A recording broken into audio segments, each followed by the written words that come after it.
सोनहिरा आणि क्रांती साखर कारखान्यांनी एक रकमी FRP द्यावी. प्रादेशिक संचालक साखर यांचा आदेश.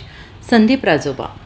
सांगली जिल्ह्यातील साखर कारखाने 1 नोव्हेंबरपासून सुरू झालेले असून 2 ते 3 कारखाने वगळता अद्याप एकही साखर कारखान्याने गाळप केलेल्या ऊसाचे बिल संबंधित शेतकऱ्यांच्या खात्यावर शुगर केन कंट्रोल ऑर्डर 1966 नुसार तसेच उच्च न्यायालय मुंबई यांच्या आदेशानुसार एक रकमी FRP खात्यावर जमा केलेला नाही. त्यामुळे सोनहिरा कारखान्याने 3,463 रुपये 14 पैसे आणि क्रांती कारखान्याचे 3,367 रुपये 53 पैसे FRP असताना या दोन्ही कारखान्याने 3,300 प्रमाणे शेतकऱ्यांच्या खात्यावर ऊसाची बिले जमा केलेली आहेत. तसेच मेहरबान उच्च न्यायालयाने एक रकमी FRP देण्याच्या आदेशाचा अपमान केला असून कारखान्याचे चेअरमॅन, कार्यकारी संचालक आणि संचालक मंडळ यांना FRP प्रमाणे ऊसाचे उर्वरित बिल हे तात्काळ शेतकऱ्यांच्या खात्यावर वर्ग करण्यास सांगण्यात यावे असे दिनांक 9/12/2025 रोजी प्रादेशिक सहसंचालक साखर कोल्हापूर यांना देण्यात आलेले होते. जर सदरचे साखर कारखाने उर्वरित FRPची रक्कम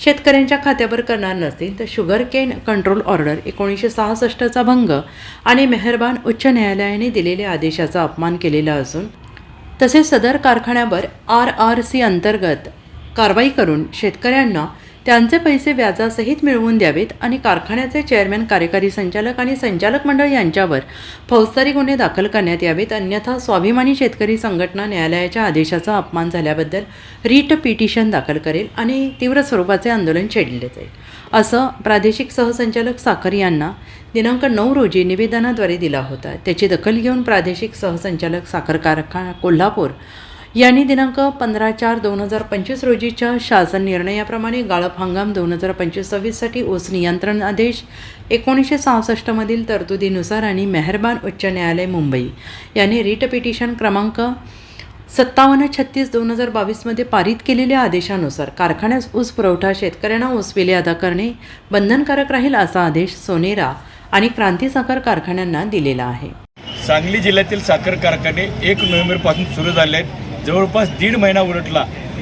2-3 साखर कारखाने वगळता अद्याप एकाही साखर कारखान्याने शेतकऱ्याच्या खात्यावरती तुटून गेलेल्या ऊसाचे पैसे अद्यापही जमा केलेले नाहीत. खऱ्या अर्थानं जिल्ह्यातील 2 साखर कारखान्यांनी एक रकमी FRP प्रमाणे पैसे जमा केलेत. सर्वच कारखान्यांनी 3500 रुपये देण्याचं जाहीर केले. 3500 रुपये सोडा, परंतु सांगली जिल्ह्यातील सोनेरा साखर कारखाना व क्रांती साखर कारखाना यांनी तर FRPचीच मोडतोड केली आहे. सोनेरा साखर कारखान्याची FRP 3463 रुपये 14 पैसे आहे व क्रांती कारखान्याची FRP ही 3367 रुपये 59 पैसे आहे. म्हणजे जवळपास या कारखान्यांनी FRPपेक्षा 150 ते 200 रुपये कमी दिलेले आहे. म्हणून आम्ही प्रादेशिक सहसंचालक साखर कोल्हापूर यांच्याकडे 9 तारखेला रितसर तक्रार केली होती.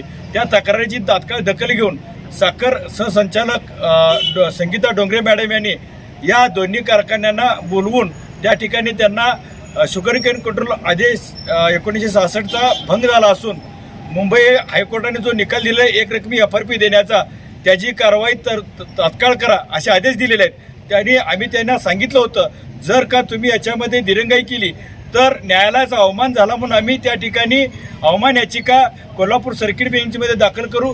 तसंच या कारखान्याने शुगर केन कंट्रोलचा भंग केल्यामुळे साखर कारखान्याचे चेअरमन असतील, कार्यकारी संचालक असतील यांच्यावरही फौजदारी गुन्हे दाखल करा व RRC अंतर्गत कारवाई करून व्याजासहित आमचे ऊसाचे पैसे मिळवून द्या अशी त्यांना विनंती केली होती आणि त्याची दखल घेऊन त्यांनी आम्हाला न्याय देण्याचा प्रयत्न केलेला आहे.